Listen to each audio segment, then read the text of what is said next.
नमस्कार, मैं आस्था श्रीवास्तव और आप देख रहे हैं लोकनाथ। आइए डालते हैं आज की खास खबर पर नजर। ग्वालियर मुरैना की युवक आकाश गुर्जर की आगरा पुलिस द्वारा की गई हत्या के विरोध में गुर्जर एवं ओबीसी महासभा के धरना प्रदर्शन कार्यक्रम में शुक्रवार को भीम आर्मी प्रमुख चंद्रशेखर रावण भी पहुंचे। उन्होंने इस घटना पर गहरा शोक जताया। उन्होंने कहा कि उत्तर प्रदेश की सरकार दावा करती है कि अपराध के विरुद्ध उसका जीरो टॉलरेंस है, लेकिन आकाश गुर्जर जैसे युवा जो अग्रवीर योजना में शामिल होकर देश की सीमा पर लड़ने का जज्बा रखता था, उसे आगरा की पुलिस ने खनन माफिया बताना गोलियों से भून दिया। 7 दिन बाद उसने अपने माता पिता को पूरा घटनाक्रम बताया था, लेकिन पुलिस उसे अस्पताल में भर्ती करा रही। उसके इलाज में गंभीर लापरवाही बरती गई है। यदि अच्छे अस्पताल में उसका इलाज कराया होता तो वह शायद आज जीवित होता। उन्होंने कहा कि गोली लगने के 48 दिनों बाद आकाश ने दम तोड़ दिया। पुलिस भी शायद यही चाह रही थी, क्योंकि यदि वह बच जाता तो पुलिस की करतूत को सबके सामने उजागर करता, इसलिए उसे मरने के लिए छोड़ दिया गया। उत्तर प्रदेश की सरकार ने इस मामले में कोई कार्रवाई नहीं की। न्यायालय ने आदेश पर इस मामले में दोषियों के खिलाफ मुकदमा दर्ज करने के आदेश किए गए हैं, लेकिन अभी भी सरकार सो रही है। ना तो मध्य प्रदेश की सरकार इस मामले में कुछ कर रही है, ना ही उत्तर प्रदेश की सरकार कुछ कर रही है। इसलिए अब गुर्जर महासभा के साथ भीम आर्मी 17 मई को सभी जिला मुख्यालयों पर आकाश गुर्जर की हत्या के विरोध में मांग पत्र जिला प्रशासन को उत्तर प्रदेश और मध्य प्रदेश के मुख्यमंत्रियों के नाम सौंपेंगे और 9 जून को चंद्रशेखर रावण ग्वालियर डबरा तहसील एक आम सभा को संबोधित करेंगे और एसडीएम को ज्ञापन सौंपेंगे। चंद्रशेखर रावण ने कहा कि यहाँ गुर्जर सम्राट राजा मिहिर भोज की प्रतिमा को प्रदर्शन में 3 शेड में बंद कर रखा है। ऐसा करके सरकार गुर्जर इतिहास को दबाना चाहती है। इसकी मांग भी ज्ञापन में दी जाएगी और 3 शेड नहीं हटाने पर भीम आर्मी खुद यह कार्यवाही करेगी।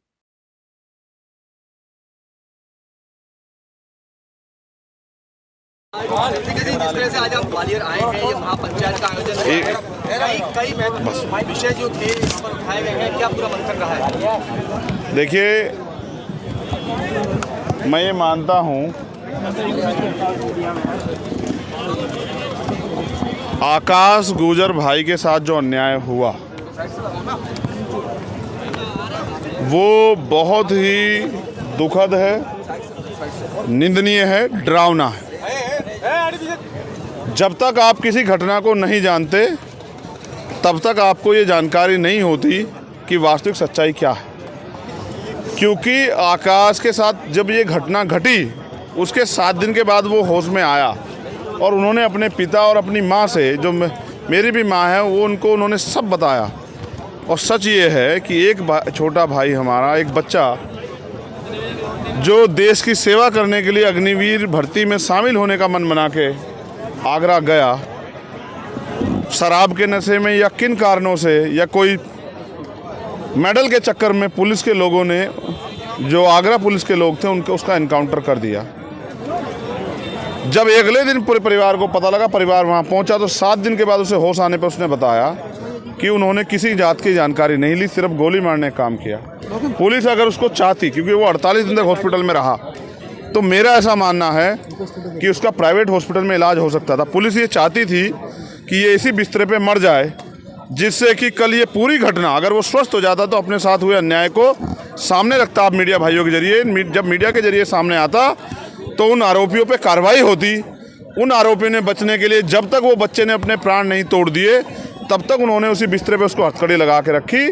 और पता नहीं इलाज में भी हो सकता है कितनी लापरवाही बरती हो, क्योंकि उनका पूरा षड्यंत्र इस बात पे था कि आकाश अपनी प्राण उसी बिस्तर पे त्याग दे। क्या मंथन रहा? 17 मई का भी योजना 2 दिन तक यहाँ गुर्जर समाज के लोगों ने बड़ी पंचायत की और पूरे क्षेत्र में रोष है। हमारे समाज के, गुर्जर समाज के प्रमुख लोग जो हैं वो यहाँ शामिल हुए। सब लोगों ने, मुझे भी आज यहाँ आने का अवसर मिला, इस आंदोलन में शामिल होने का। हमने तय किया है, हमने अपना मांग पत्र, जिसमें हमारी मांग ये है कि इस घटना की सीबीआई जांच हो। वो कौन लोग हैं जिनके सहारे पे पुलिस को बचाया जा रहा है और वो पुलिस ने ऐसा इस घटना को अंजाम क्यों दिया। हमारे यहाँ कहा जाता है कि अन्याय करने वाले से अन्याय सहने वाला ज़्यादा दोषी होता है। एक अन्याय हुआ और उसको अगर हम सहेंगे तो दूसरा अन्याय होगा। इसलिए इस घटना की सीबीआई जांच हो, फास्ट ट्रैक कोर्ट में मुकदमा चले, उन पर आरोपियों की गिरफ्तारी हो, उनको सज़ा हो, और तीसरी इस परिवार को 1 करोड़ रुपए का मुआवजा, 1 ज़मीन का पट्टा और 1 सरकारी नौकरी, जिससे कि ये परिवार अपने पैरों पर खड़ा है। इन्होंने उसको पाल पोस के बड़ा किया अपने खून पसीने से। आज वो इस दुनिया से नहीं रहा। इस परिवार का क्या होगा, इसका ध्यान रखते हुए परिवार की नहीं, समाज की इच्छा है कि ये सुविधाएं सरकार के तौर पे इनसे मिले। अगर सरकार हमारी मांग को नहीं मानती तो हमने 17 तारीख का एक आंदोलन अपनी पार्टी, अपने संगठन के बैनर पे और जो राष्ट्रीय गुर्जर स्वाभिमान संघर्ष समिति है उनके साथ मिलके 17 तारीख को पूरे मध्य प्रदेश के सभी जिला मुख्यालय पर हम लोग अपना मांग पत्र देंगे। और उसके बाद 9 जून को डबरा में मैं खुद शामिल होके पहले अपनी बात रख के उसके बाद एक मार्च करते हुए हम लोग वहाँ के जिलाधिकारी के जरिए यहाँ के मुख्यमंत्री को, उत्तर प्रदेश के मुख्यमंत्री दोनों को ज्ञापन देंगे और उनको ये पूछने काम करेंगे कि क्या उनकी पुलिस इसलिए है कि वो निर्दोष बच्चों की हत्याएं करे, या उनकी पुलिस जो है इस तरह हत्याएं करेंगी तो आप अपराधियों को बचाने का काम करेंगे। आप जीरो टॉलरेंस की बात करते हैं, ये कौन सा जीरो टॉलरेंस है जिसमें एक बच्चा जो देश की सेवा करना चाहता था उसकी हत्या कर दी गई और कोई कुछ नहीं बोल रहा है। एमपी का बच्चा था, यूपी में हत्या हुई आपका, तो ये मूवमेंट यूपी की तरफ मूव करेगा क्या? नहीं, यूपी की तरफ ये मूवमेंट मूव कर रहा है। वहाँ नगर निकाय चुनाव चल रहे हैं। 9 तारीख को वो चुनाव उनका प्रचार खत्म हो जाएगा। 11 तारीख में वोट पड़ेंगे।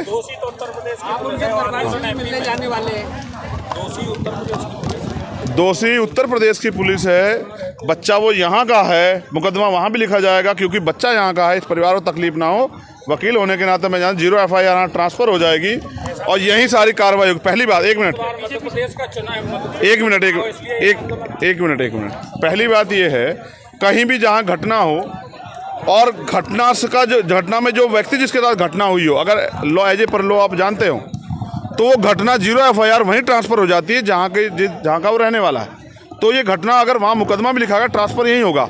वहाँ तो ऐसी सरकार है जो मुकदमा लिखने को भी राजी नहीं है और यहाँ की भी ऐसी पुलिस है जिसने अपनी पुलिस के खिलाफ मुकदमा नहीं लिखा।